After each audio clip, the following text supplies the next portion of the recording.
Heart ए से B तक जाना है। अब हार्ट ए से बी तक जाने के लिए आपको हार्ट को जिंदा रखना पड़ेगा। तो अब हार्ट को जिंदा कैसे रखेंगे? तो इस चीज का जवाब है साइंस एंड टेक्नोलॉजी की कुछ प्रोसेस। तो जब भी आपसे कभी पूछा जाए कि हार्ट को जब डोनेट करते हैं तो एक आदमी की बॉडी से दूसरे आदमी की बॉडी तक जाने में जो 4 से 6 घंटे का टाइम है, हार्ट जिंदा कैसे रहेगा? तो आपको बताना है कि सबसे पहली चीज तो क्या करते हैं, बॉडी का टेम्परेचर होता है 37 डिग्री। तो हार्ट को निकालने से पहले ही उसको उसके चारों तरफ बर्फ रख देते हैं, आइस बैग रख देते हैं और उसका टेम्परेचर 4 डिग्री तक ले जाते हैं।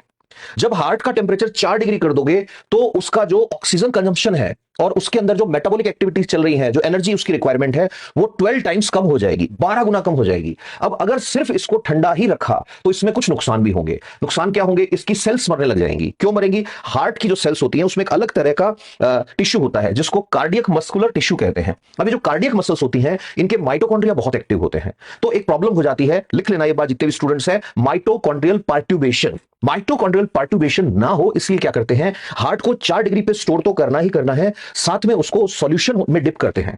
इस सॉल्यूशन में क्या होता है, अलग अलग डॉक्टर्स अलग अलग सॉल्यूशन यूज करते हैं। इसमें आयंस होते हैं, sodium ions, potassium ions, magnesium ions और बहुत सारे इसके अंदर सॉल्ट्स एंड मिनरल्स होते हैं।